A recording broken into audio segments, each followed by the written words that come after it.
my name is Milan. I'm on my way to Poland to film EMUCC with Double C. I'm doing operations, driving the kit to the locations. I'm doing financial stuff. I'm doing editing, producing live productions as well for you. And with your help, we can do a better job at delegating, maybe. Or we can do a better job at providing more fields or having more coverage. Having a person run around and film the most exciting games at each event next to the live stream. We can do that because of your help on Patreon. Get on board. Thank you.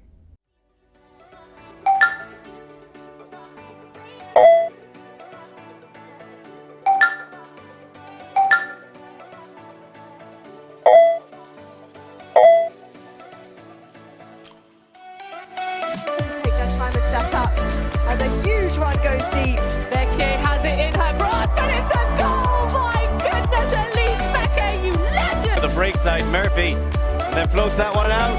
Huge bid, gets the touch. What a grab! GB!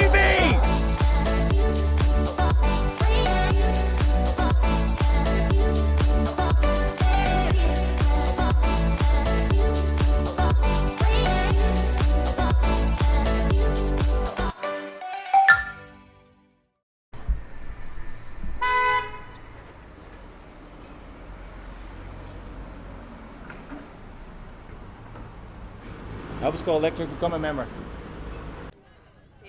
He's in a great spot. He's in a perfect spot. Yes, his massive head has blocked everything. That was a huge play, but we have seen none of it. Finny, he's done it.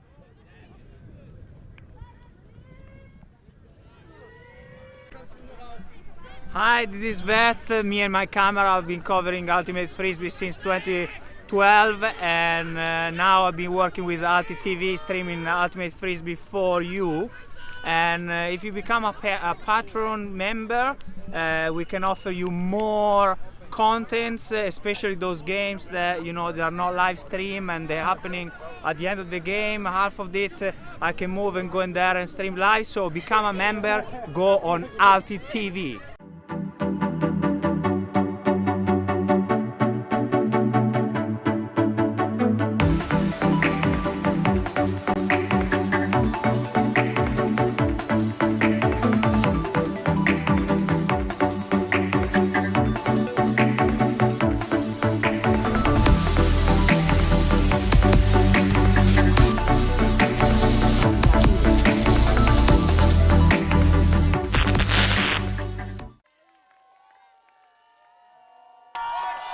Good evening, Wrocław. We are here for the European Masters Ultimate Club Championships 2022 edition, and it is time for the mixed semi-finals going on.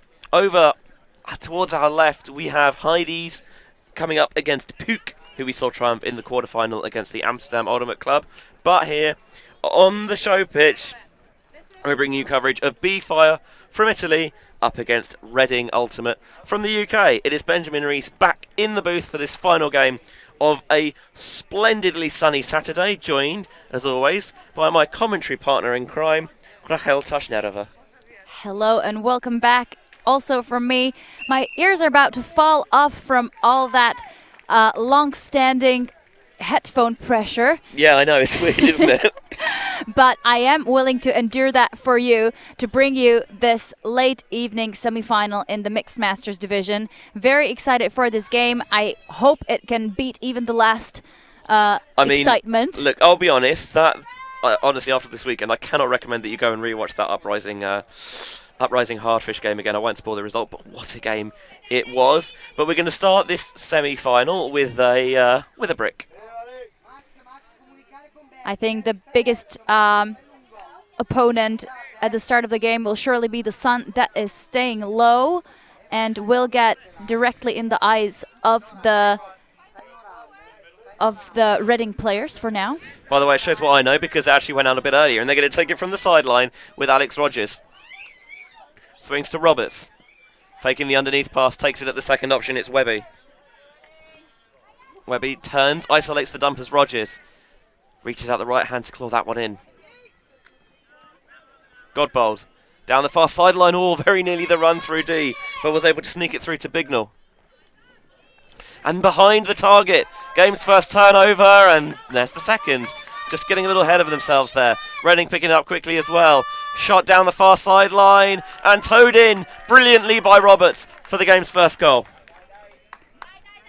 What an interesting first point. A short pull. We saw 2 turnovers in a quick slet after each other. I believe Reading was coming out in a little hex out there. That is something that we will have to keep an eye on as the game wears on, trying to find ways to really isolate these playmakers.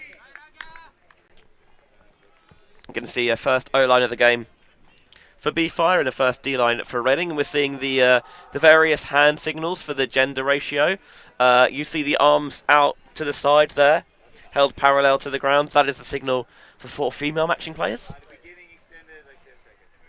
We have seen some very high quality mixed games on the stream already. BEEFIRE, of course, being the victor of one of them. We haven't seen Reading yet. That's also why we are streaming this semi-final. And the gender poll, female poll goes up, lands close to the brick mark, and Italians will get underway. Fantinato, low into the centre, but scooped up before it can hit the turf. Cisana dumps off to Mazzo. Nice little no pivot break there. Gets it to Possi. Possi back to Mazzo. Mazzo tries to pivot through the contact.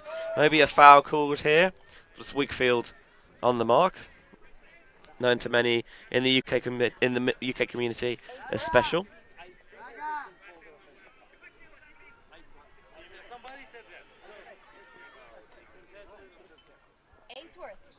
Can you tell me who number 8 is? This one here? Yeah. Nancy. Nancy. Yeah, I can't remember her surname, sorry. Okay, that's fine.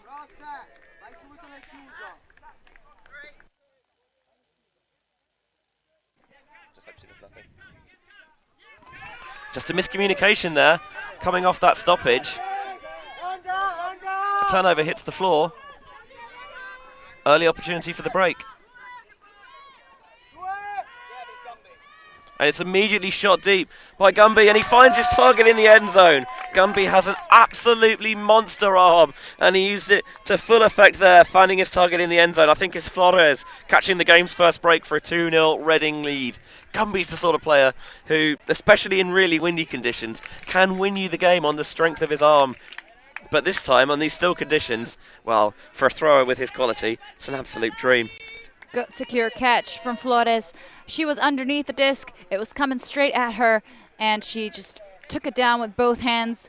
What an easy score. Let's see that again. It's coming at her pretty hard. Difficult angle, but that spike shows that she was ready to get that first break. And we would like to thank our little helpers on the sideline. There are a lot of young children who have been really intently focusing on our various cones. What is it with young kids and cones? I will admit, I just fully don't get it. One of many things about young children. Let me explain. It's the one toy that the parents will let them play in that is not theirs. We have Frisbees.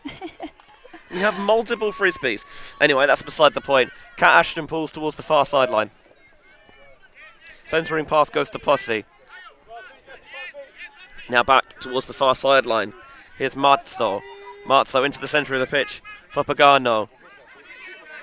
Tried to marshal this offense. Fakes the flick and goes back with the backhand to Mazzo. Mazzo on the far sideline. And I think Fuentes had already looked downfield at potentially what the next option was. And the disc just bounces out of her clutches. Uncharacteristic error for the Italian females. They've been a strong threat downfield for BEEFIRE. So Bignell picks up. Not seeing many options he likes early, and the lefty chooses to uncork an absolute bomb. Fox runs it all the way into the end zone. Well, if you've got a high stall bailout, I don't know if you can do it much better than that. What a throw from Bignell, and BEEFIRE, who are absolutely rocked, are taking the timeout. and I am not surprised. It hasn't been the start of the game the Italians imagine, I don't think. Reading surely is a strong opponent. I don't think they've had a game where they have lost. They are a strong team. They have a long history of gelling their game and their players. They had multiple EUCF appearances right when the division started back in 2018, 17 or something like that. 16 even. Yeah, there was an ex-EUCF in maybe 2017, maybe a little bit earlier, and then it's kind of become a regular part of EUCF. 100%. So these players have been playing together for quite some time, and it's just lucky when you happen to have most of your players around the age limit for the Masters category, because that will result in such impressive performance that Reading has had throughout this tournament. Yeah, they've not necessarily been done much training as a Masters-specific team, but they've played with each other for so many years by this point, and they're all really well gelled. Mentioned that Reading are unbeaten so far on the weekend, as are their opponents, BEEFIRE. For Reading, coming out top in Pool A, they beat Marmota 15-3, RJP 15-8 and Woodies 15-7 before a 15-9 victory in the quarter-final over Quattro Dompiaggi, the other Polish side. For BEEFIRE, they're top of Pool B, a 15-5 win over Korin, 15-13, a tight squeaky one over PUK, and 15-9 over the Wizards of Ost before they triumphed 15-10 over Sugar Mix in their quarter-final. So you have to say, on the balance of things, Reading Ultimate have had maybe a slightly easier time in terms of the scoreline so far, but you wonder if the fact that BEEFIRE have had to win a tight, close game already this tournament, if this game stays close towards the end, whether that might tip the tie in their favour. So the teams come out of timeouts.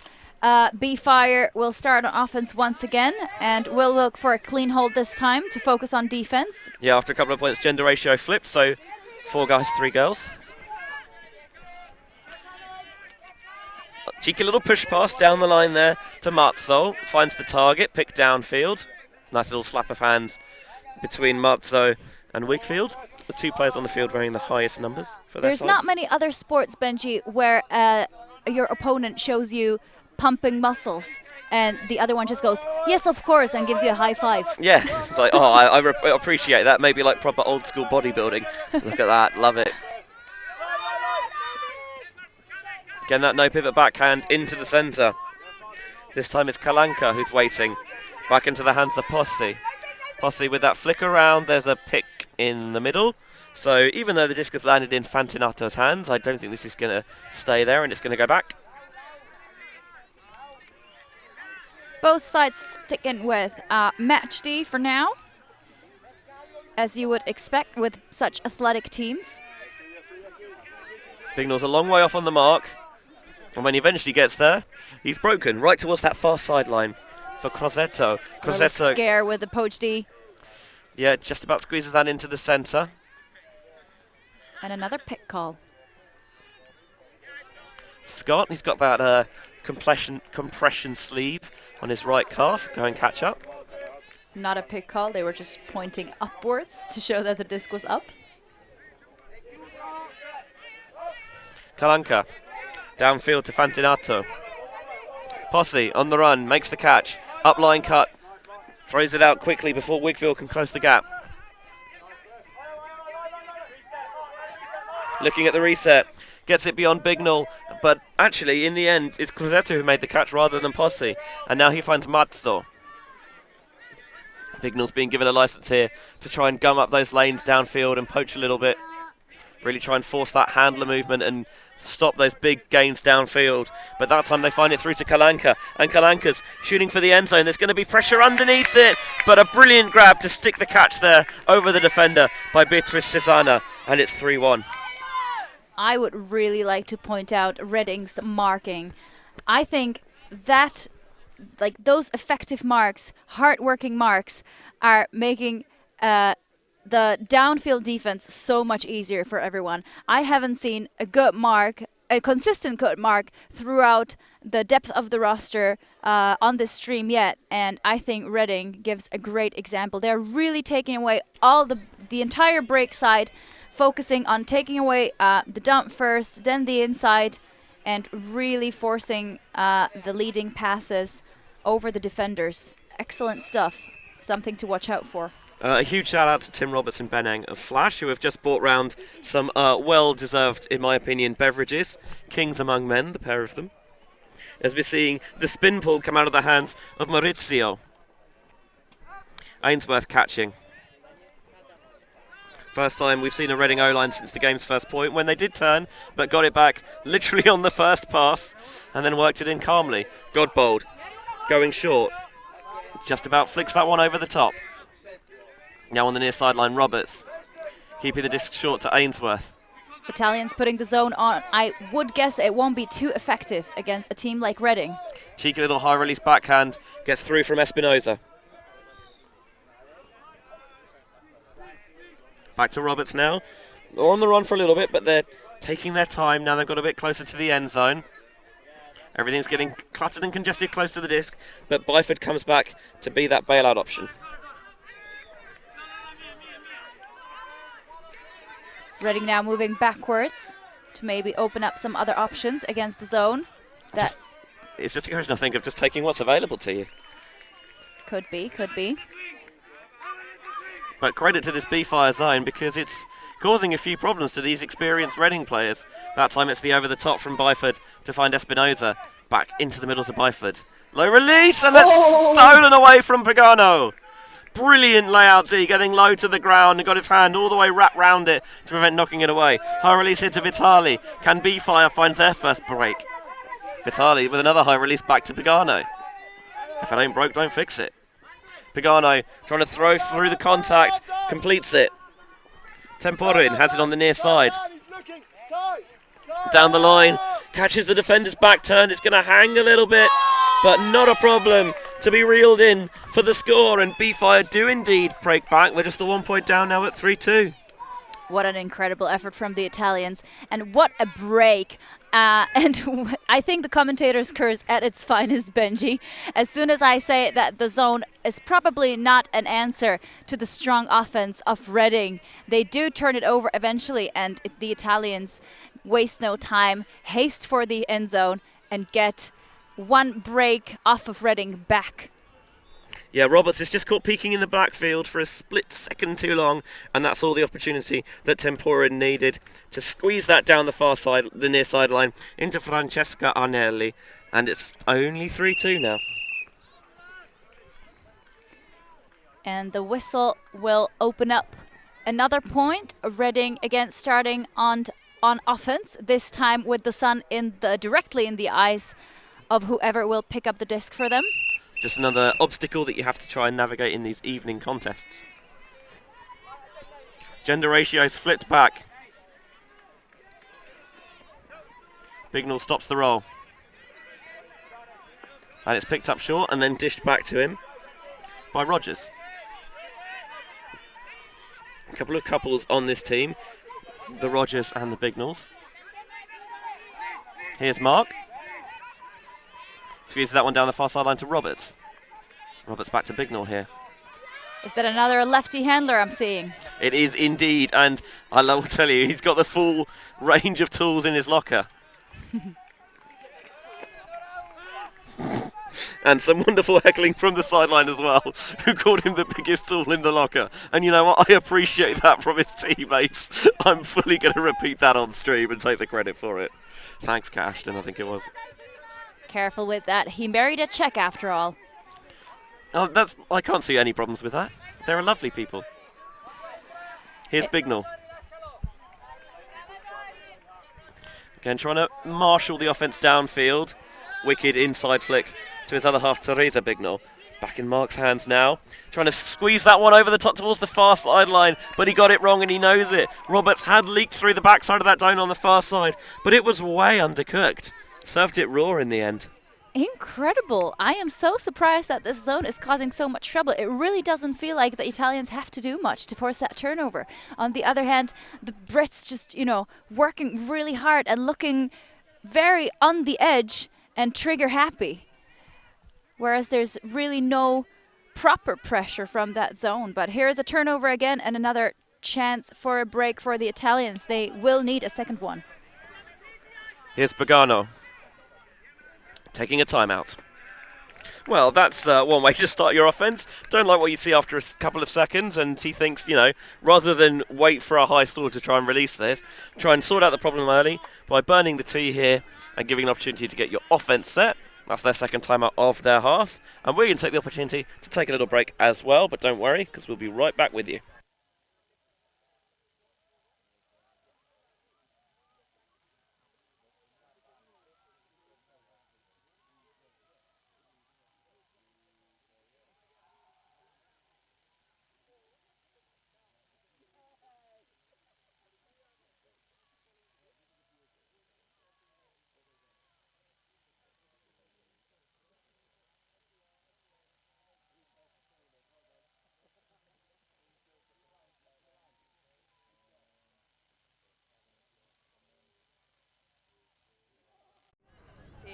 He's in a great spot. He's in a perfect spot. Yes, his massive head has blocked everything. That was a huge play, but we have seen none of it. Finny, he's done it.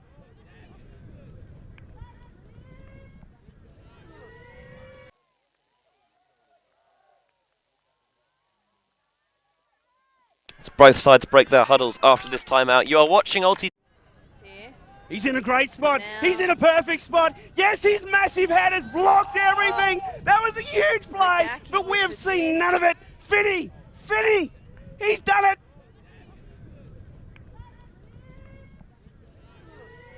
The most ridiculous layout grab you've ever seen.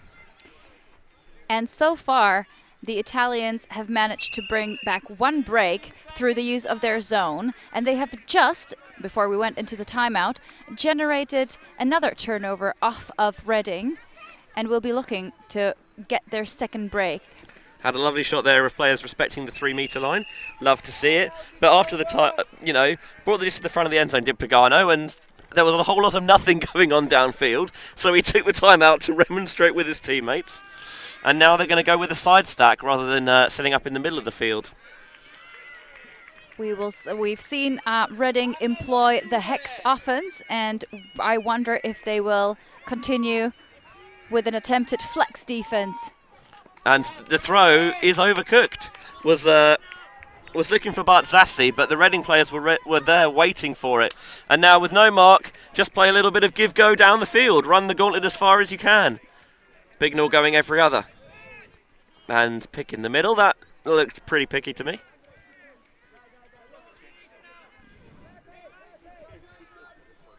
Pagano checks it back in. Cut goes towards the far side instead of going towards the near side. Roberts has it in her grasp. Dishes into the end zone for the Reading goal and 4-2. So we are yet to wait for the potential Italian break. This one, Reading holds. Another turnout right there for you, Benji. It's a thing, I've told you, it's a thing. So the Italians will walk to the other side of the pitch, ready to receive the pole. Sun taking its time really to get behind the trees on the left side of the camera. I think it descended a lot quicker yesterday, I feel like. I think it just feels like that because you were so engrossed in the game. That might be true, or else it was behind the clouds before that. I mean, it is a gorgeous evening glow here in Wrocław. Although it sometimes does make getting the camera work a little bit tricky, but it's right in your eyes. But we really have had the most ultimate friendly conditions today, regarding the weather, regarding the fields, regarding the people and the teams, and of course the wind and sun. It's a little bit glorious, isn't it? It is. In it. You tried. Pull goes up from a female puller. Yeah, it's Ashton pulling this time, with the female, the dominant gender on pitch. Having female pullers. Centred to Posse, and he goes back to Mutt. So we thought about the hammer for a little bit, put it away though.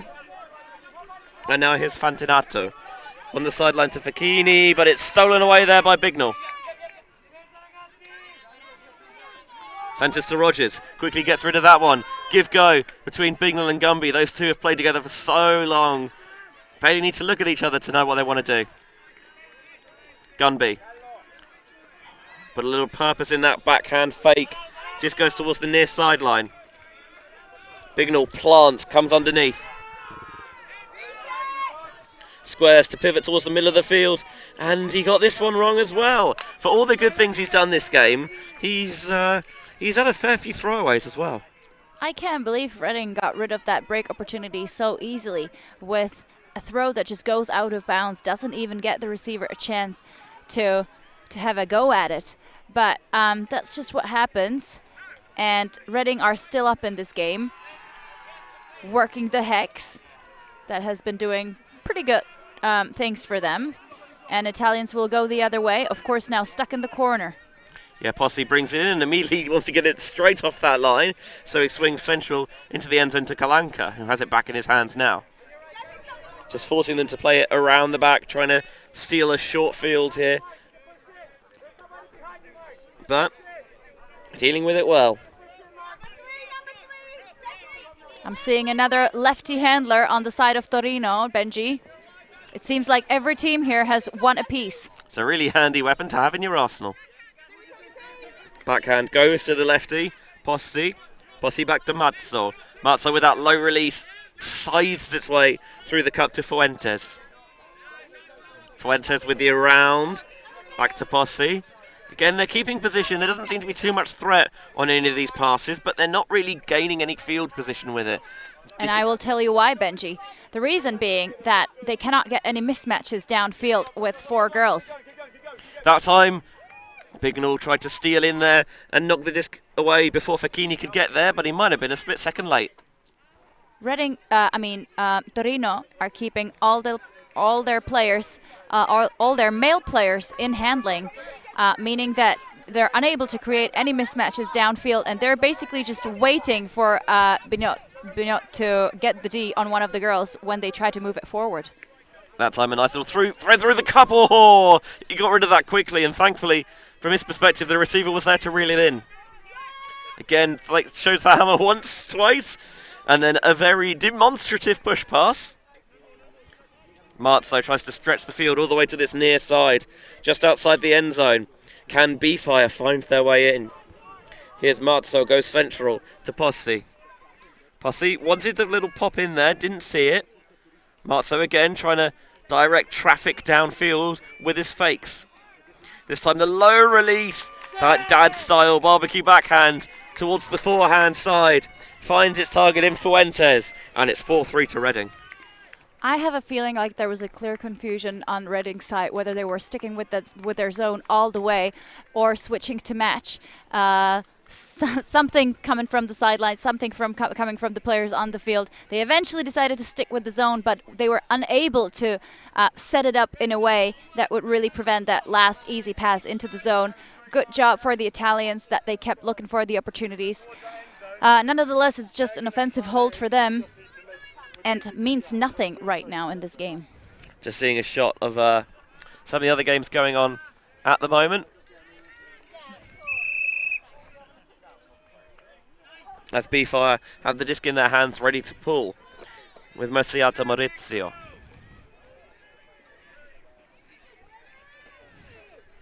With that spin pull wrenching the disc downfield. Roberts makes the catch, centering pass goes to Godbold. Here's Rogers. Pump fakes that one. Puts it back in the locker, and now goes with the over the top. Picks out Kearns downfield nicely. The throw's a little bit behind her target. Couple of players there. Brilliant snag low to the ground there by Roberts to save the bacon. Espinosa. This time he's hammering over the top. He's got a receiver in plenty of space in Byford. Byford into the end zone. It's low once more. But Teresa Bignall makes the grab. It was a little bit dicey at points maybe that time for Reading. But in the end, it is a clean hold to reopen a 2-point advantage at 5-3. And I will count that as a point for the Czechs, who in the other categories, of course you will, Masters Open and Grandmasters Open, both made the final.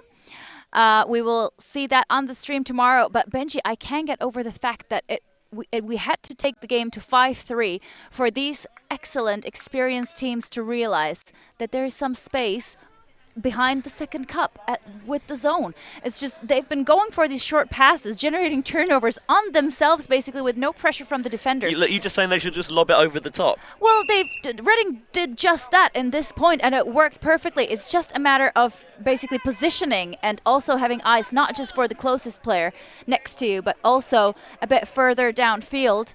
I think there's no wind, and these players have the throws. Yeah, I fully agree with you. They absolutely have the throws, and why not utilise that? They're playing a zone, they're giving you their spaces downfield, and there's no wind. I mean, I take those, and I have nowhere near the same level of practice and precision with those than some of these players on both sides do.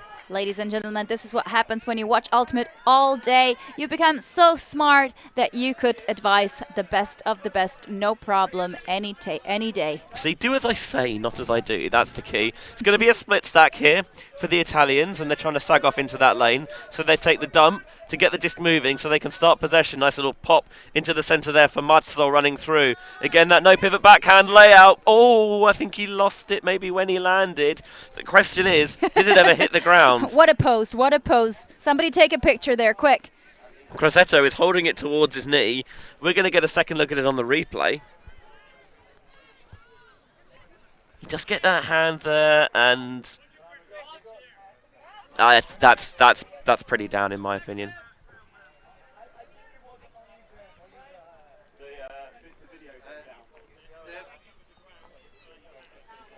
I think there's a point when it hits the ground when he does not have full control of it.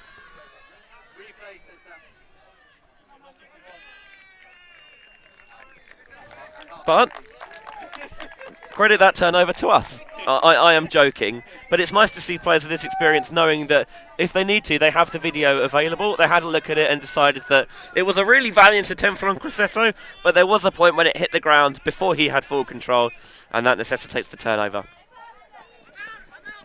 Here's Bignall going underneath to Canepa. Canepa has shot this one down the sideline. A couple of players there. And BEEFIRE get the D. Good stuff from BEEFIRE, from Trino, to back up that lost their teammate and the lost disc on that one. I don't think they can really afford another break if we want to have a nice tight semi-final. They have, Reading got 3 breaks on them early. They have clawed one of them back, but again, you don't want to give yourself too much to do as the game ticks on. Pussy will walk the disc to the front of the end zone. And sunglasses will surely help. Canepa puts on the mark. Underneath. Here's Kalanka. Kalanka centres. Now the little sneaky pass through to Matzo. Matzo leads his receiver into space. A pick called? No, a foul called? Something's called. A game stoppage anyway. Didn't seem like it has affected a whole lot of players on the field. Or maybe it has. Must be when those two players are coming across each other. So players will go and retake positions they believe they would have been in had that pick not occurred. And Canepa on the mark, checks it back in.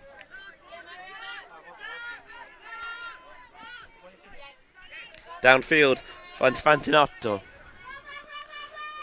Pumps the forehand, then the backhand, and there's a Reading player in a heap on the ground. I think they collided. The two teammates collided there, didn't they? Yeah, we're going to have to take an injury sub.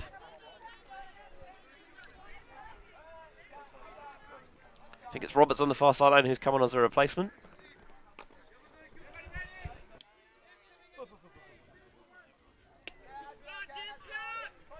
Just check back in. This one is high, but well reeled in by Susana Fuentes-Velez. Susana trying to squeeze it down the sideline. I did not think there was a window there, but it shows what I know. And Susana rightly getting the applause from her teammates. Reduces the deficit back to 1 at 5-4. It's one of them throws that you never expect to come off. You just think it's a huge fake to bait the around, but actually go for the inside. Not this time. Susana decides to just let go of that disc, and it's a great decision for her team as they put another one on the scoreboard.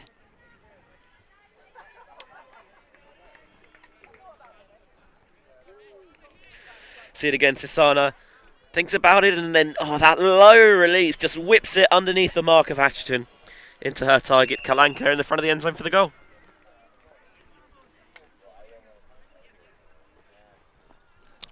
So BEEFIRE just keeping Reading within their sight at the moment. Down a break of 5-4, down 2 breaks there, but they've clawed one of those back. It's a man enjoying some Polish festivities, walks past our camera crew. Here's the pool.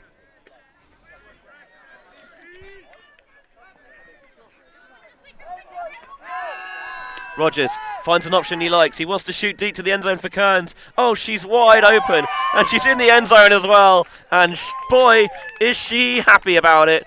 When the shot's on, just take it. Just take it.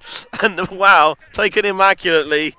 Gumby cleans Rogers' shoe on the sideline. Brilliant deep cut from Kearns as well, in so much space that Rogers could not put it. And actually, again, it's that quote-unquote dad backhand again towards the forehand side with that inside-out shape on it. And I think Kearns enjoyed that one. And so did I, as I have, having so many deep options myself, I have never been able to actually execute such a perfect inside-out deep shot myself. So I'm going to re-watch this wind up a few times when I get home and try to take away something from it. An easy score from Reading, just 1 point away from halftime. Sorry, Rachel, I thought you finished. I don't want to keep, I'm not sure I believe in tempting fate, but her Instagram is Joe Kearns Wins, and I feel like that might be playing with fire a little bit, but evidently not, I guess.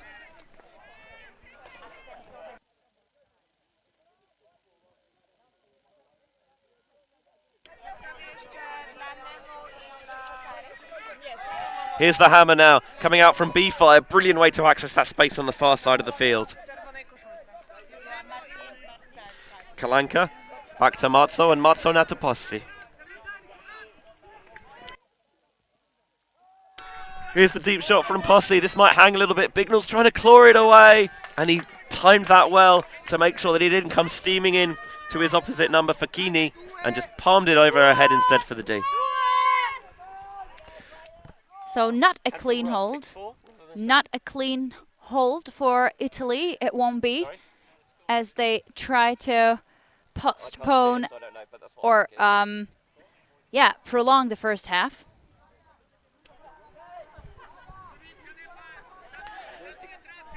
Bignell, having generated the turn, brings it to the front of the end zone. Wickfield powers off deep, but he doesn't get it. Instead, it's underneath to Roberts. Roberts squeezing that one down the sideline. Now she finds Rogers. Again, one of the other couples on this team, married to Alex, who we saw throw that last assist. Here's Canepa. David Canepa looking for an option. Everything's pretty cluttered in the middle of the field, but he does find an outlet on the near side. So I'm back into the centre. Faking an underneath pass. Once and then, maybe a little bit of an overthrow, but Bignell was waiting and ready for it. Reading, I think, want to get this off the sideline. Swung into the centre to Canepa. Looking at the end zone. Beautiful, delicious inside break towards the far sideline. And then Bignell continues to Wickfield for the goal. It's going to be a good Saturday night for Reading. If they can keep this up, it's 7-4. Reading really is on fire at this stage. Bignell being one of the captains of the Reading team, doing a wonderful job getting every second disc in that point. He has a couple of lower moments, so to speak, during the previous ones, but this one, he just brought it home for the team. I think BEEFIRE were debating whether to take a time out there, but they've already used both of them, I think, in this half, so it's up to them to show some better, cleaner offense. I know it's hard against the tough D and the pressure of an impeding timeout, but they will have to do their best. What I love about that point is Canepa. He sees that Bignor slightly in that break side space, and he thinks, okay, how can I get there? Well, if he wants to throw it far to the break side, why would he stand directly looking downfield, where he's got to throw right the way across his body? So he really squares his pivot foot there. So he's, it's almost becomes a straight up mark, and it makes a much easier release to hit Bignor in that space. Full use of the 360-degree pivot there. Smart ultimate there from Canepa. Love it. Here's down the near sideline. Fantinato, a little bit behind Pagano, who's come over to play some offense now, but he makes the catch comfortably enough. Pagano goes back to Mazzo. And now he finds Possi. Possi's just going to sit that one out there.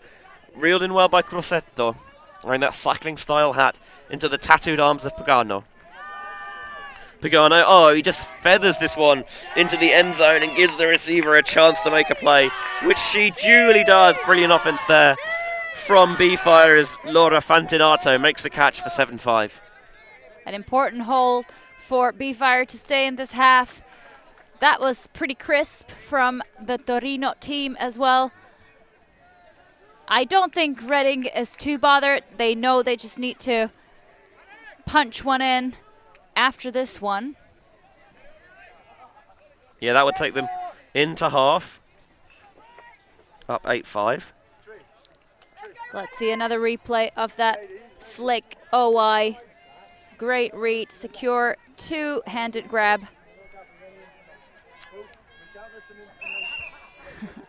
And a little bit of coaching from the captain himself on the sideline for the Reading team. I like that he was even, like, I already commended their marking skills, and I think he's putting a little bit more even more emphasis on it. Yeah, this is one of the reasons I think why Reading have been such a successful program, is that they're always, they're never happy. They're looking at always things to improve, and as well as the golds and other podium medals as well, they've got a couple of spirit prizes at EUCFs as well, and I think that I think people have spent time playing with or against them would say that probably holds firm with what they've experienced. Very impressive. So for all of you watching at home, please do take notes, have a look at these awesome players, and try to learn a thing or two. Nice little find of that soft spot behind that front line. It's Byford and Espinoza. Again, trying to manipulate the cup around, and that time Vitali gets his hands caught in the cookie jar on the mark.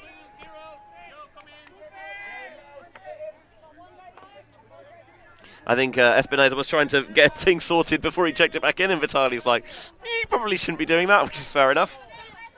Here's Roberts.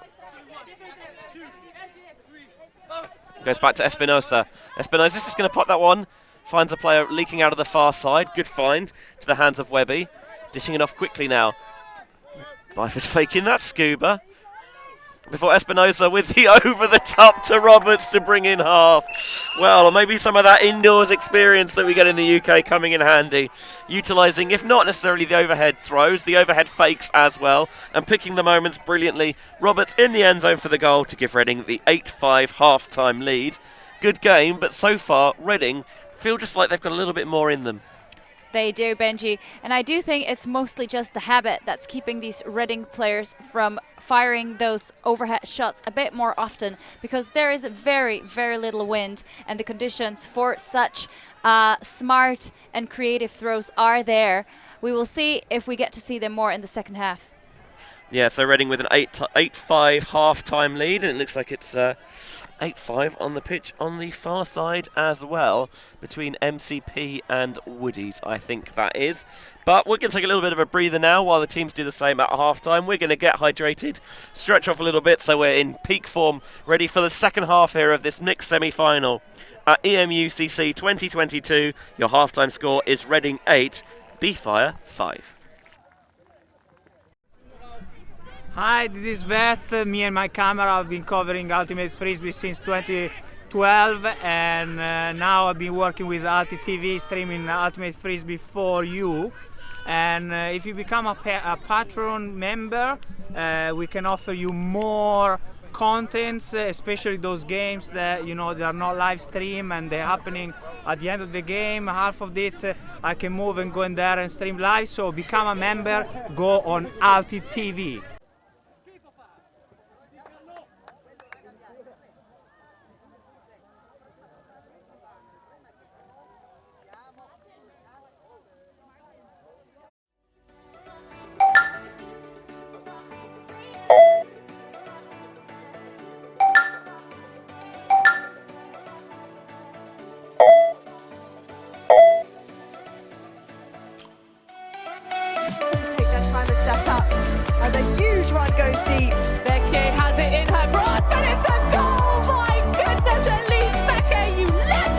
inside Murphy.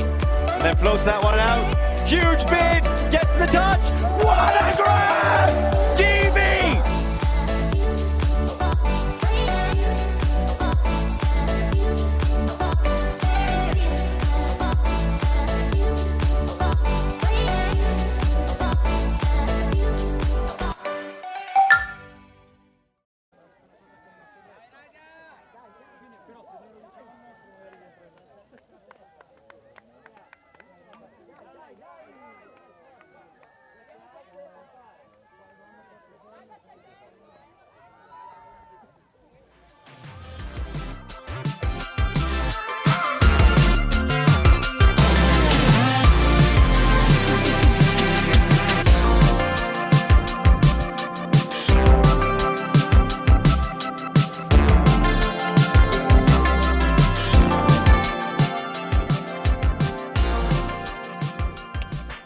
Welcome back to ULTI.TV's coverage of the European Masters Ultimate Club Championships here in Wrocław, Poland. It is mixed semi-final action over.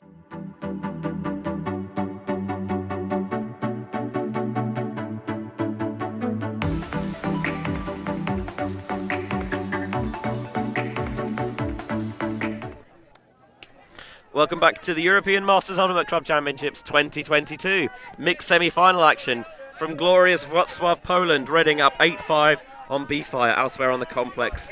The winner of this will face the winner of Hades up against the Paris Ultimate Club, PUC. But BEEFIRE beginning the second half on offense with a little bit of a hole to try and work their way out of here in the second period. Both teams employing their zone defenses in the first half, generating quite a few turnovers, but right now it really seems like they have found their way around it, so no wonder that Reading is now back to match D. Super bid from Ashton, but it was a split second late and it didn't get there. That's something we're really used to from these Reading ladies, the layout Ds, but on this pass it's not necessary as the disc goes to ground right in front of the intended receiver. They've done a good job of generating turnovers, but that time it was unfortunately rather given to them from Andrea Kalanka. Here's the big gun of Gun B going downfield, this time underneath to Bignell. Bignell downfield, finds the option he likes. Trapped on that sideline, two lefties combining, and there's a pick downfield. I can't believe how long Gunby waited for Bignell to actually come under.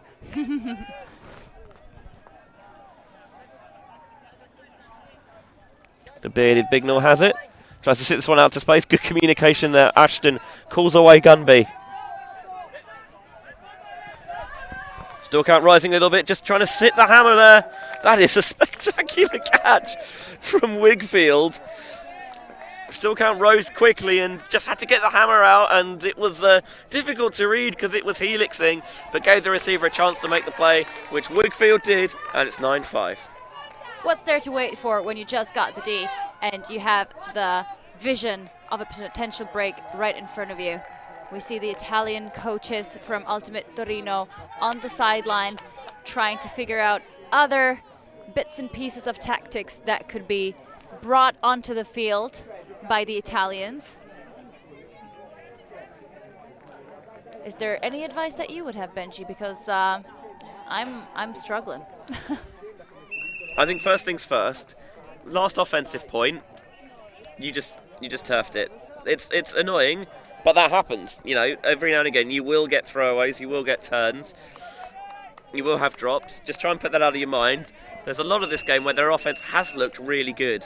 So put this point in on offense, and then get those brains on the sideline, see if they can get something a little bit sneaky cooking, ready to put in there once you start on D.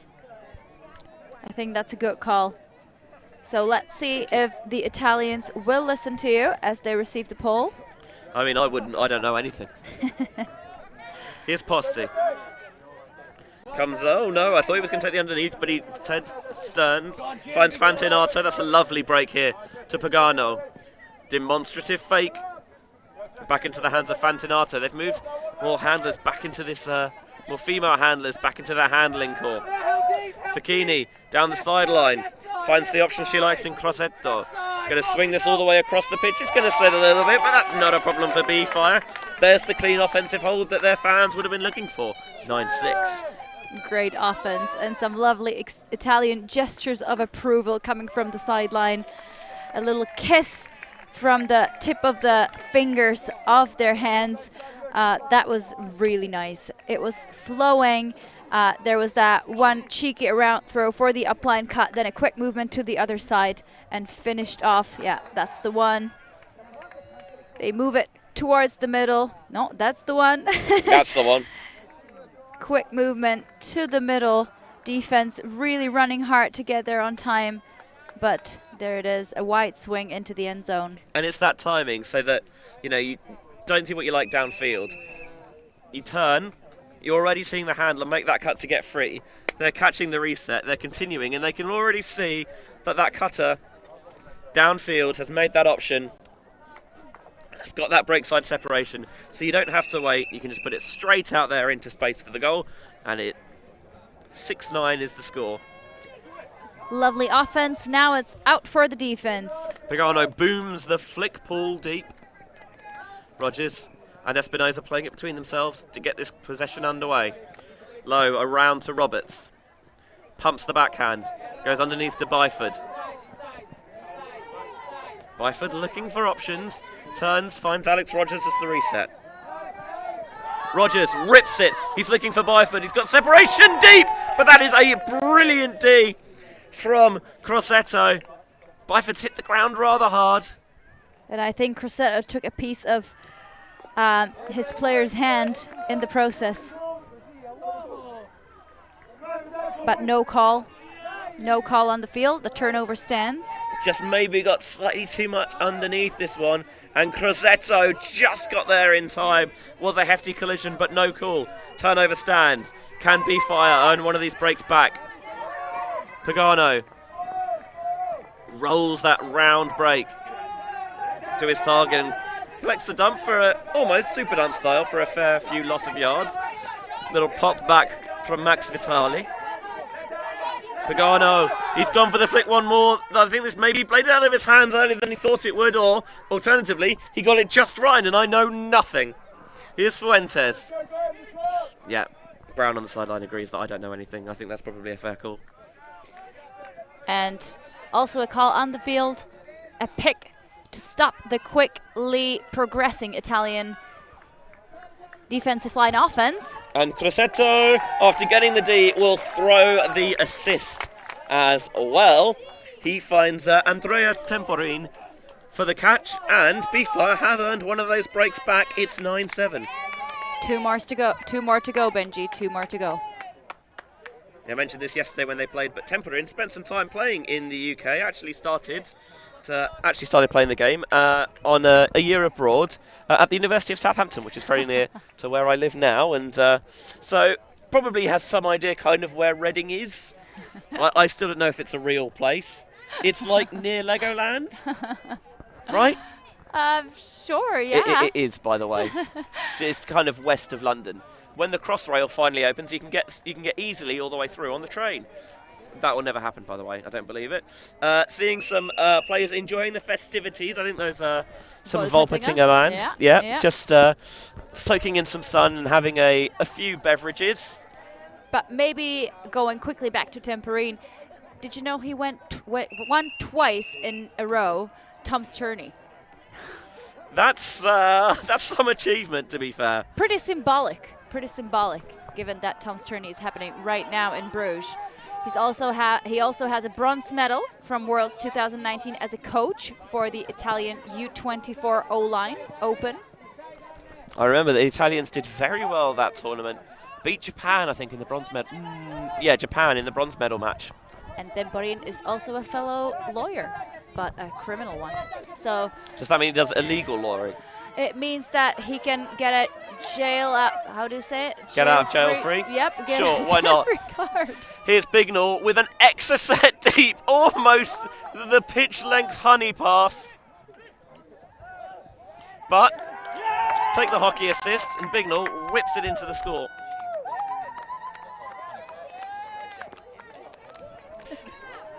I'm not sure I'm buying the back chat there on the sideline. Brilliant put deep, well read by Teresa Bignall, and then rather than milk it all the way into the end zone, just, does the sensible thing, make the catch, secure it. The number of times you see players try and jump into the end zone to get that score and then focus more on the jumping than the catching.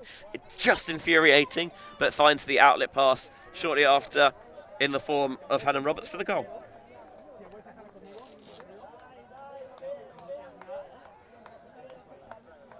Tell you what, Rogers was thinking about that deep shot as well, wasn't he? I could see it in his eyes, I think. And this is a good kind of fundamental principle. Often, the most dangerous player is the one who's just got rid of the disc. So Bignall gives it off there and immediately charges deep. Despite the fact this develops from a long way back, no one picks it up, and she streaks the length of the field, secures the catch, and then flips it into the end zone for the goal in 10-7. My microphone is trying to rapidly escape the clutches of my face. Torino will go the other way in the meantime. Again, that tough match D from Reading. On the far sideline is Fantinato. Centres to Andrea Pagano, who whips this one deep. Got a receiver that he likes towards the back of the end zone, and the put is right on the money. I think it might be, just going to see if I can get a little look at the number on the replay screen. A little bit of, maybe a bit of celebration and showmanship afterwards. I think it might be Fuentes who made the catch for the goal, and 10-8. So when the Italians get going, they really get going. We've seen some really nice offensive points out of them. But again, I think it was the start of the game that got them kind of on their heels in this game. And then another break throughout the game from Reading. I am still not super convinced that they are able to claw their way back in, but nonetheless, fun to watch.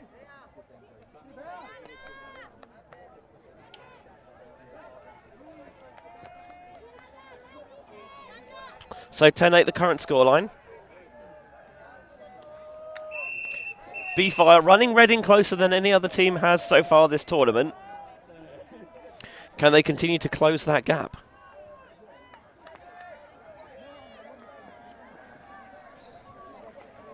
So BEEFIRE, of course, being based in Torino, but we do have players from different cities, such as Rimini or Padova, Bergamo. So fans really all over Italy. I think Max Vitali lives in Spain now as well. Here's Roberts, snagging the underneath pass, fakes the backhand. Turns, tries to find maybe miscommunication in the reset space, but Ainsworth was ready and waiting. Nice heads up play there from the Reading number 16. Teresa Bignall comes underneath to Espinoza. Wipes a little bit of sweat off his hands on his shorts. Tries to find this towards the back of the end zone, and it's too far for Roberts. The vision was there, but the execution was not. Looked like it was going to be an excellent mixed connection, but unfortunately, a bit too far. For a player who tends to start in the handling space, Roberts scores a fair few points just by kind of leaking downfield when no one's watching, and she almost grabbed another one there, but the shot from Espinoza had too much hot sauce on it. Sneaky, sneaky. Espinoza wipes his hand before he goes for the hook. Maybe he should have wiped it a bit more strenuously. So, disc check back in. Crosetto gets it downfield, catching the blade. Turns infield to, as you mentioned, Benassi, a Rimini native. Pagano trying to get that body weight low, pivoting around. Player open on this near sideline is Galante. Galante back to Pagano. Fakes the high release flick. Now the backhand instead. Goes around Godbold to get it back in the hands of Galante. Another blade with no wind. You can almost, these indoor style throws don't really have necessarily a high degree of risk on it. Here's Benassi back to Pagano. Pagano faking that low inside backhand. Goes around the outside instead to Cisana. We've seen that she's got a really delicious low release backhand of her own when she wants to, but this time plays it short. Continuation goes to Pagano again. That really purposeful fake The around to Crisetto. Can he get it around the mark? Can. And squeezes it in the far side of the end zone to Fuentes. A break for BEEFIRE. They're just the one down now at 10-9. Wow. Game on. I don't know what to say. I just Game on. I just keep cursing these teams with my little comments, and I don't really say much in this game. Commentator's curse isn't a thing, you know that. Anyway, so despite the Reading's great marking skills, the Italians still get it around for the break score there. We'll see that again on the replay. Yeah, that wasn't really the best mark. I think they got a little carried away in a sense that in front of the end zone you do want to stay a little flatter. But and I think as well that with those handler marks, they are just dropping off a couple of steps. Exactly. So they want to keep those quick ones to the front of the stack in the locker, but that time was punished because they took the swing and were able to get it around the mark. And I think we're going to have a little time out here with BEEFIRE mounting a bit of a comeback and Reading looking to arrest that momentum. But we'll take a break here and we'll see you very shortly.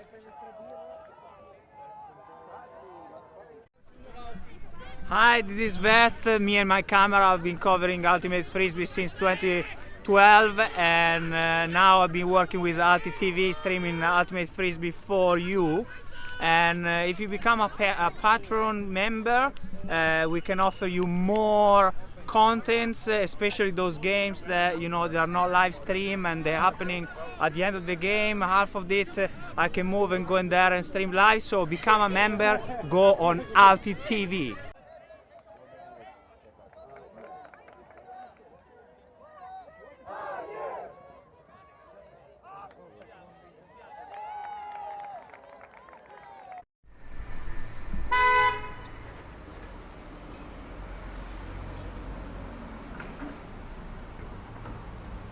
Help us go electric, become a member.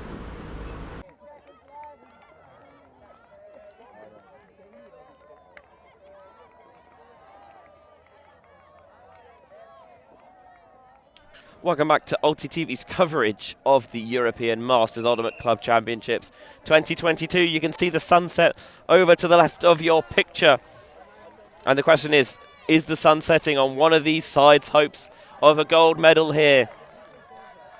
BEEFIRE trying to mount a late comeback against Reading. Got another break. They're only one down now. 10-9, the Brits lead. It's Benji Rees alongside Rahel Trosnerova in the booth. They are 1 point away, Benji indeed, but 2 points away from actually taking the lead in this game.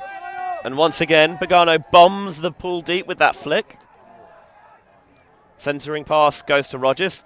Byford dishes it back off to him after collecting that underpath. Pumps the backhand. Rogers looking for the dump, squirreling. This is all very tight. I think that might well be the pick. The Italians really turning on their engines for this match D, but I think that pick call was correct.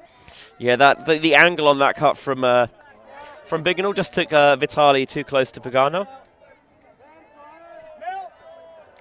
A little discussion on the stall count. This comes in. Rogers manages to get Bignall surging up line. Wanted a deep cut, but one wasn't timed correctly. He resets to Rogers, and Rogers goes to Roberts, and another pick. Good guidance from the Italian sideline, making sure that the players on the field are aware of the fact that they're the last defender on the field. And also good instructions coming from Reading players, calling to clean up the offense a little bit, as there has been a few picks. Yeah, it's frustrating for both sides, but also offenses I find generally work best when everyone's kind of moving the disc quickly. You're not holding it for too long.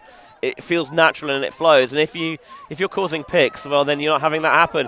There's a double team, and Roberts takes advantage of it to try and whip it deep. Webby's the target, but Vitali's in the air, and Vitali gets there first to grab it away. Too much underneath it, and Vitali gobbled it away. A chance to break to bring us back level then, for the first time since the very start of the game. Pagano sits this one out into space, where he finds Crosetto. Crosetto hits a Facchini on this near sideline in front of our camera. Back to Pagano. Looking for an option downfield. Rogers with a little bit of the tingly fingers on the mark. Underneath comes to Galante. Will they try and trap them here? couple of players cut towards this near side space. Byford tried his utmost to sneak around and get that block, and Temporian's frustrated that they can't take advantage of the mark on the floor there. Vitali. The centres, they finally get it off that line. It's a little bit errant. Bignell took out his opposite number.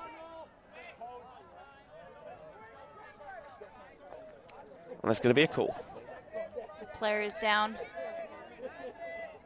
Maybe I would just like to go back a little bit to the defense from Vitali. You can indeed. As much as I appreciated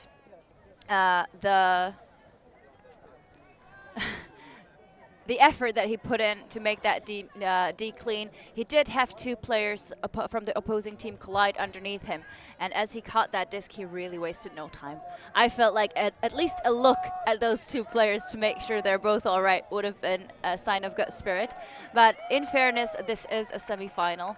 And they took each other out rather than him taking them. But yes, I do see your point that you'd maybe want him to check a little bit longer that they're okay before bringing it back in. But in the meantime, call has been resolved, it seems like, on the field. Actually, no, there will be a spirit captain coming in or somebody helping out with the translation from the Italian side. Yeah, it might be Galante who's come over to help. And number 17, Federica Galante. Obviously, this is one of those things where the language barrier does often can cause a problem, I should say. So while the scorekeepers kind of they blow their whistle to keep players a reminder of the time limits, obviously, when you've got two teams conversing in their native language, the discussion is usually a bit easier when you've got to try and have someone communicating in their second language. And as a Brit, it's usually the other team's doing it. So probably not a bad idea to just return the disc to the previous position.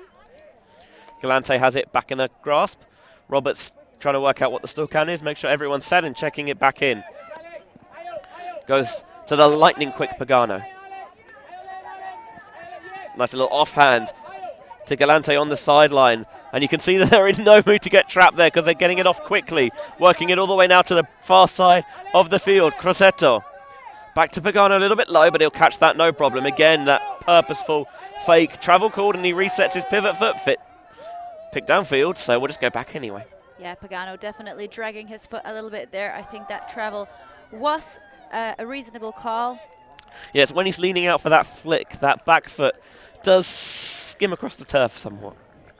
He does have a tall mark on him, so I don't blame him for trying to see behind him and have the whole field open up. And a lot of the time with these, it's not intentional necessarily.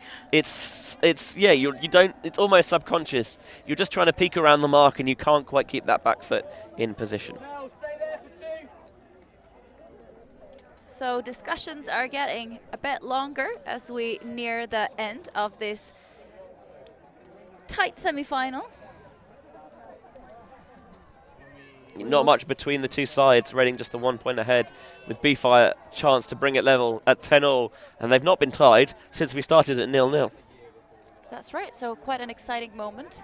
Gunby interacting with everyone on the sideline, making sure his gut spirit is not just on but also off the field. He's a talkative chap when he wants to be. Underneath, Roberts nearly got there. Good fast hands from Galante.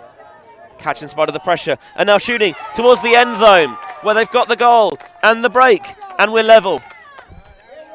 Exciting for the Italians, but I can definitely see Rogers calling that travel again. I was going to point it out. I really think Pagano was dragging that left foot again. I think it might have been a bit too late to we nevertheless, Saw we will see that again. We will see that again. I saw Joe Kearns on the sideline with some very Italian-looking hand gestures, and I think they're going to retract the call. I think the British are up for a good close game. I think this is saying there might well have been the travel there, but actually, did it really affect things? Probably not. Temporian had the space. The throw was comfortable and easy enough, so it didn't really affect. Retract the call. Play stands. It's the goal for 10s. I do see the frustration, though. If you have called it previously on that player and they do it again a little bit right after that, and it results in a break to go even with your own team, it's it does get into your head. Yeah, this is the thing as well. Unless we actually have the microphone right in there, we are just speculating as to what the nature of the conversation is. That's right. 10-all, 67th minute of the game. The sun has finally set behind the trees. Sort of. Sort of. Well, from our perspective in the tent anyway. I think the players on the field will have to deal with it for a little bit, just a little bit longer. And the Italians with Pagano on the line again will try to squeeze out another break from Reading. Forehand pull goes up. Pagano's been doing a good job with those, and the fact that he's pulling tells you that it's still men as the dominant on-pitch gender at this point. Gunby coming over to the O-line, and Gunby bombing it deep for Bignall. Two of them connected so many times over the years, and they connect once more. One pass, Route 1 ultimate for the 1 point lead at 11-10. Dang, what a score. I mean, underpasses are boring, right? just bang it. Great read, great same third cut, same third throw. When you've got your person there and you just know you can go for it, why not do it? And because he specifically asked earlier, Gunby was, you know, long time based in Reading after starting the game at Chichester University, but actually based out in Dubai now and wants to shout out Tic Attacker, the team he coaches over there, and the students at his school at the Star International.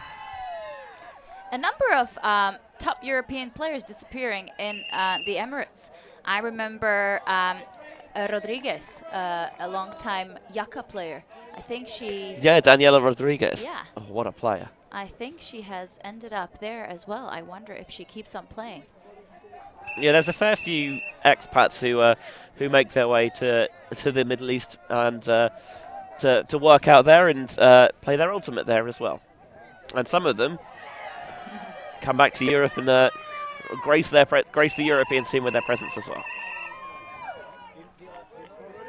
So the deep shot goes from the pool. I think that's just going to tail off out of that far sideline. The sun really dips beyond that line of trees over to our left-hand side. I'll accept that it's set now. Here's Matsol to bring in the disc from the brick mark. Takes the instant swing towards the sideline.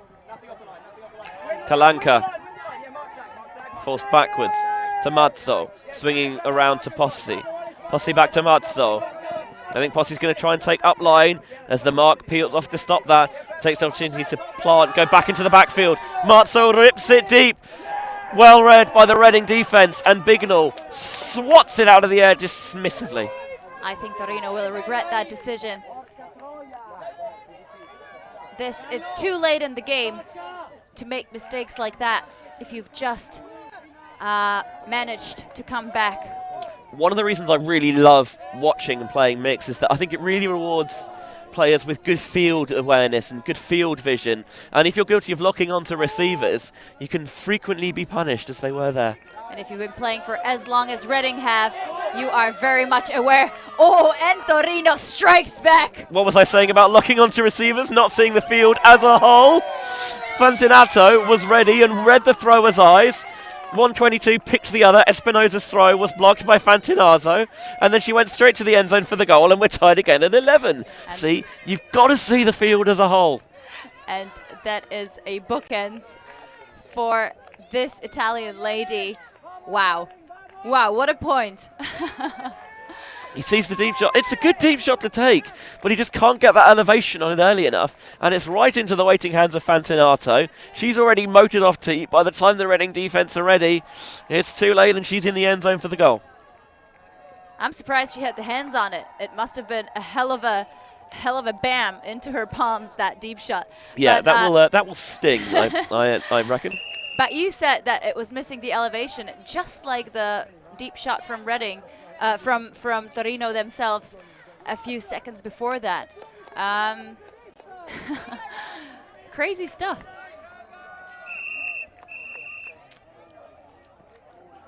The whistle blows from the volunteer will bring us to the next point. Reading ready with their arms raised. Disc goes up. Reading feel it, slap it to the turf. And it's played short to Gumby. This time they're just going to work it under rather than going immediately deep.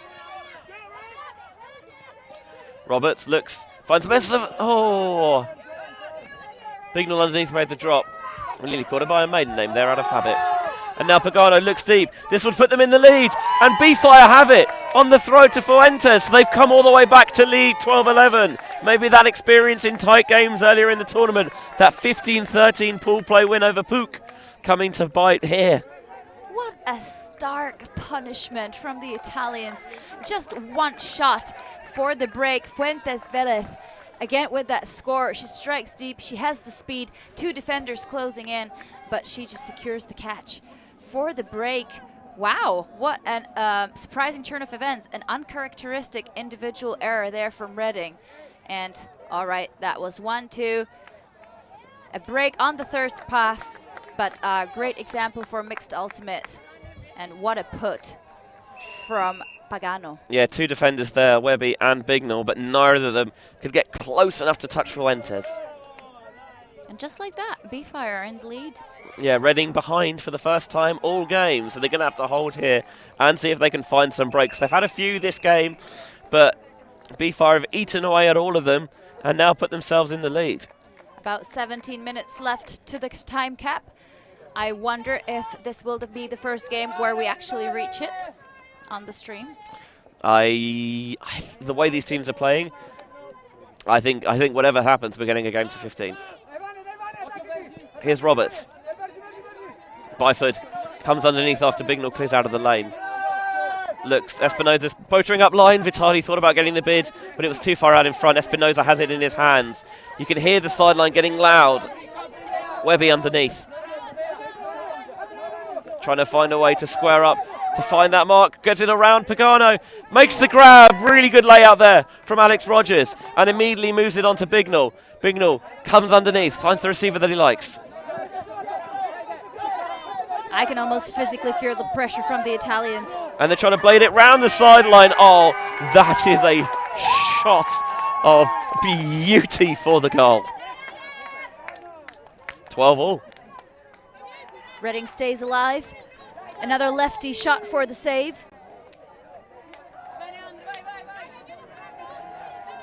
Well, it maybe was not the cleanest of clean possessions, but whenever the defense ramped up the pressure, they found a way to work through it. This one from Webby maybe asked a lot of Rogers, but Rogers repaid her faith for sticking with that dump option by going to the ground to make the layout. The temperature dropping rapidly as the sun hides behind the trees, but these players will stay hot for another while, I would say. Yeah, I think Pagano's kind of guilty of cheating here, getting close into the mark and maybe just daring them to throw it around him. And if you play with fire, sometimes you get burned, and he got burned there. Reading for another pull. Oh, whopper from Bignell. Too big, in fact. It's gonna go out the back. Someone had their Polish equivalent of Weetabix this morning. What is he? The biggest tool? I ain't saying nothing.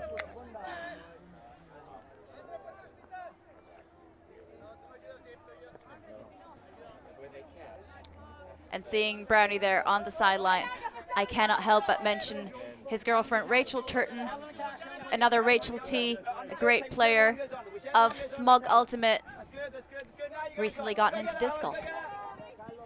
I think as a lot of people did during the pandemic when you couldn't play proper organised games, still find a way to throw around and test those skills. Here's Posse. Onto the sideline for Sisana. Sisana with that low, tries to sneak it in there, too much on it for Fuentes to reel it in. Reading will have the disc back with a chance to regain the lead that they recently relinquished.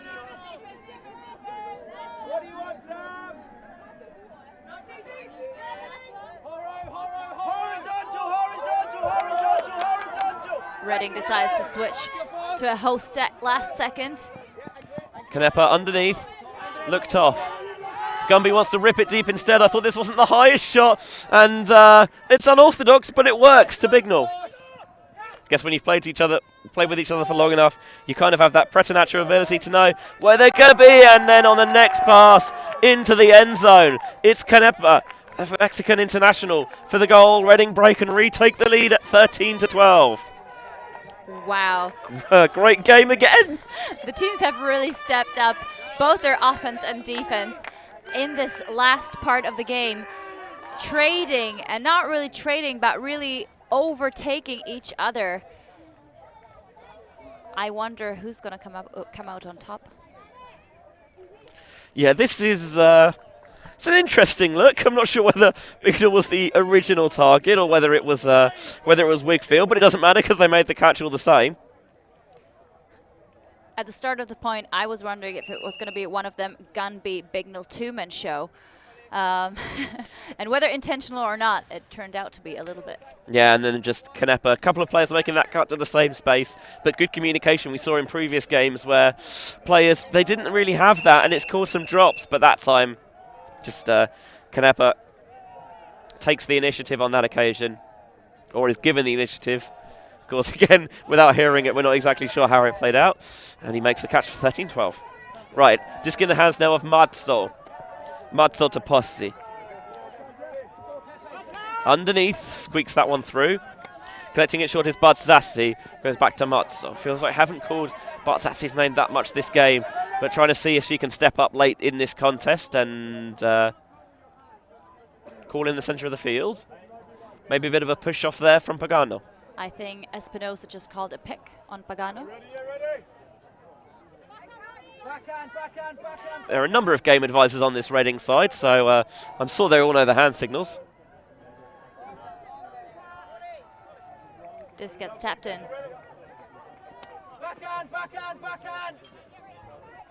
Pagano fakes the backhand, goes deep.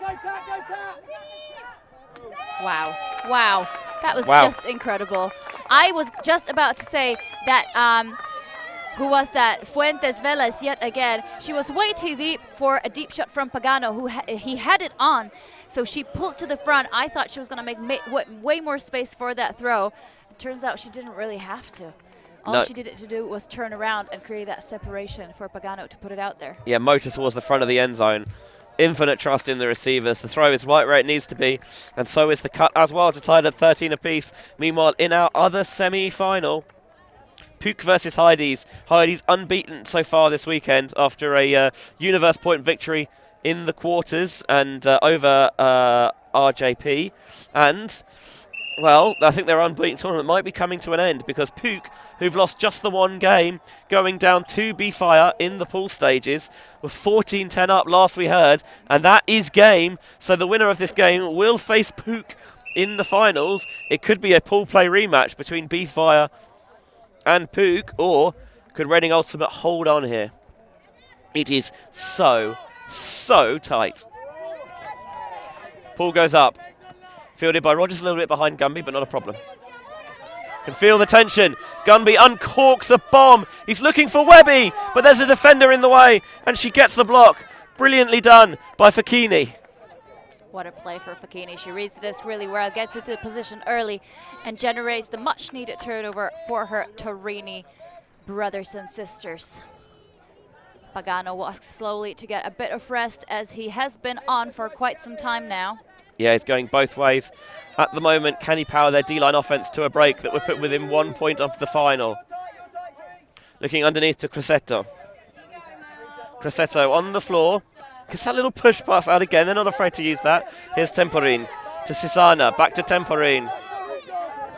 Again, remonstrating. He wants more movement downfield.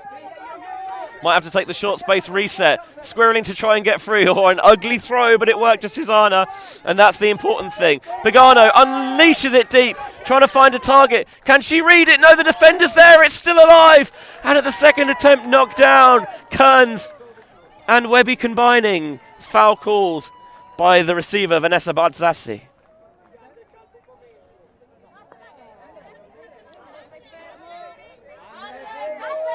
I would have to look at it again, I'll be honest. I think we couldn't really see because there were two players in the end zone trying to get that D, and the body of one of them. Oh, I think she might claim, yeah, she might claim the foul on the second attempt. Yeah, I think the first D from Kearns looks clean enough. The question is if in doing so she comes right across Bartzassi's path and cuts her off from making that second attempt.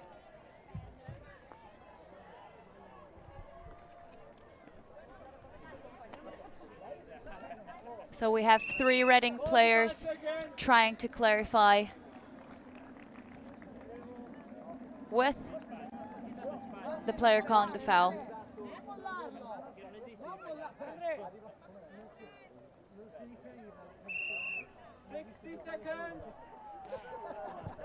But the volunteer with his whistle is quite ruthless. He does not care whether the discussion is by native speakers or not. Hey, well, he's just playing by the rules. He is, and we thank him for it, as the players make probably the right decision of resolving the call by sending the disc back to Pagano. Another shout out from Machetti, the scorekeeper on our showcase field today, and I think for most of the weekend. Espinosa checks in on the mark. Quick release backhand towards the far side for Temperin. Temperin back to Pagano. Pagano, oh my word, this is going to come down with snow on it. But Crosetto's got the catch for the break. Once again, BEEFIRE take the lead at 14s. It's 14-13. I don't know what to say, Benji. I really would feel a bit weird if BEEFIRE won here over this one contested. It is never down to one call. That's true. That's true. I mean, this is. Maybe I'm starting to overthink things after such a long game. This is riding the hot hand of Pagano here, just trusting your shooter to shoot. And Crosetto pinpointed that blade in the end zone through a crowd of defenders. BEEFIRE 1 point away from victory here. And remember, they were 3-0 down to start this game, so it's quite a comeback. 100%, but I am also sure that Reading are not here to give up this game so easily. No, they're not going down without a fight. Of course, remember, the winner of this game faces the Paris Ultimate Club PUC in the finals after they saw off Heidi's in the other semi. And it could be an easy win for either one of those teams, given that BEEFIRE have already beaten them. yeah, 15-13 was the BEEFIRE PUC score in the pool play matchup between the two sides. Good to see the Masters Mixed Division being quite nice and even, with lots of tight games in the bracket, and Reading receive the pole once more. Espinosa catches, finds Rogers, fakes the give back to Espinosa. On the far sideline. Trying to find an option, a little bit of air bounce on that one. Gumby catches, Byford's wide open in the middle of the park. Pagano calls for the switch, then decides against it. Byford's still got no one marking him. Bignall dishes to Rogers, fakes the backhand. Byford still without a mark, continues to go every other. This is what you should do when there's no one marking you. Take advantage. Run the show. Bignall back to Rogers.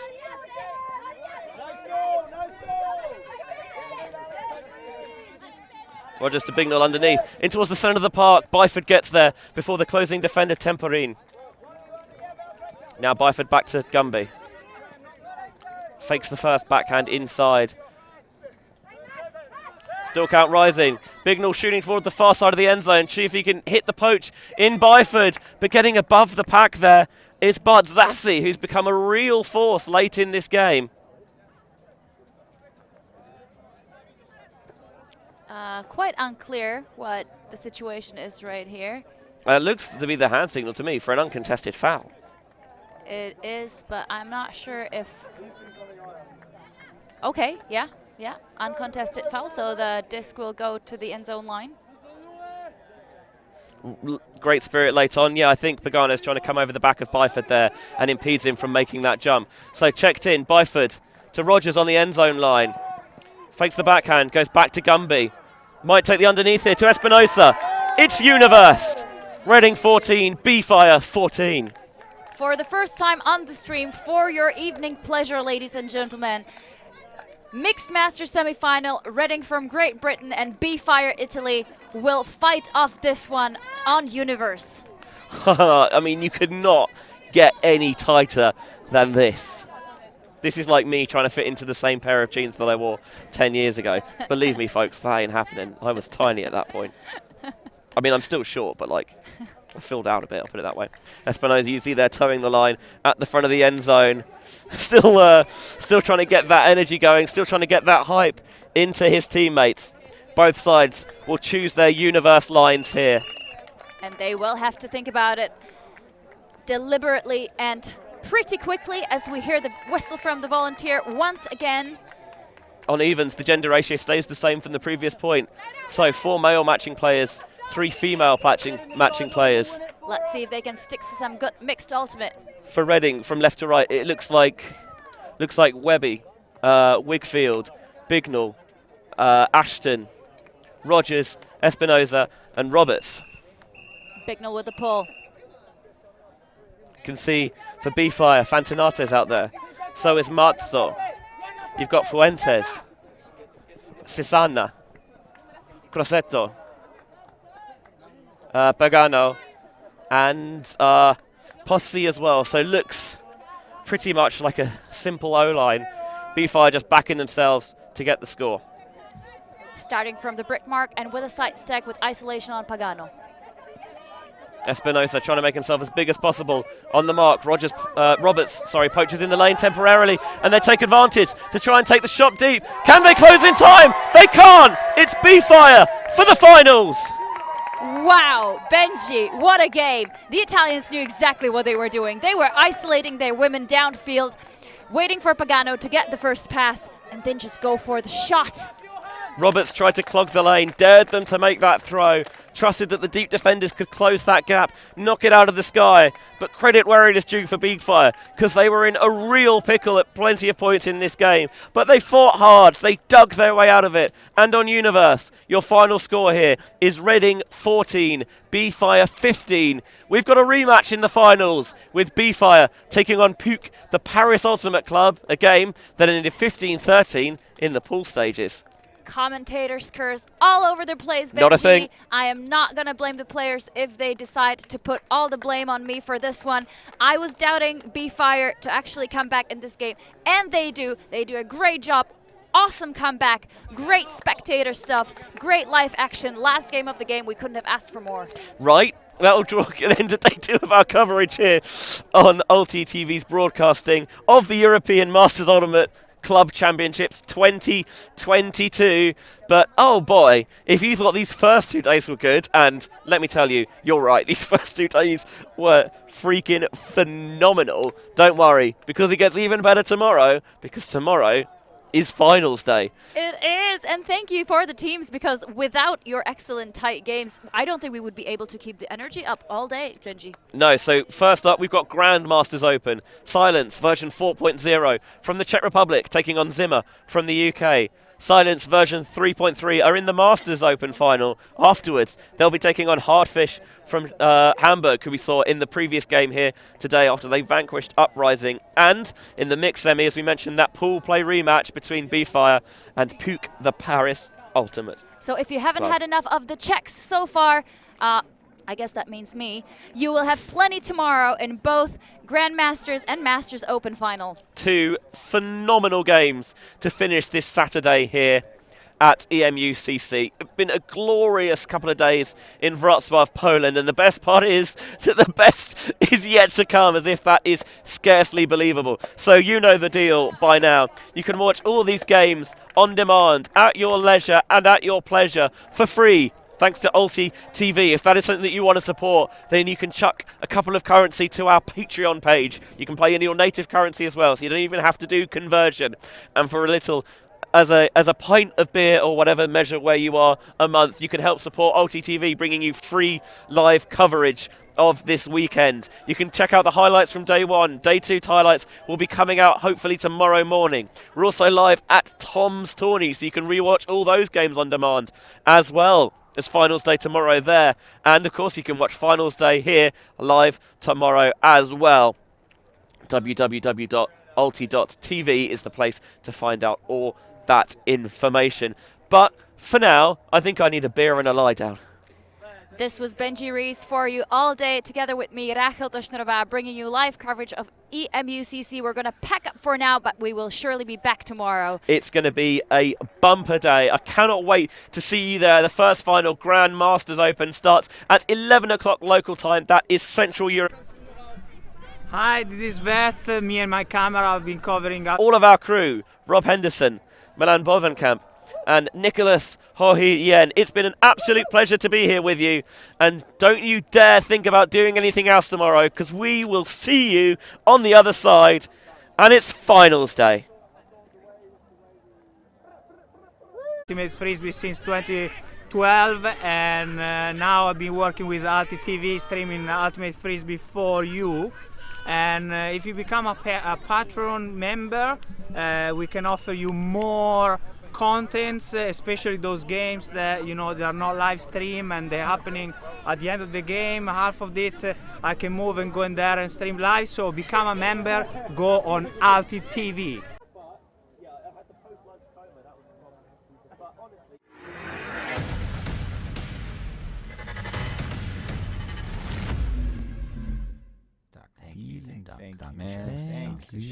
Merci beaucoup. ULTI.TV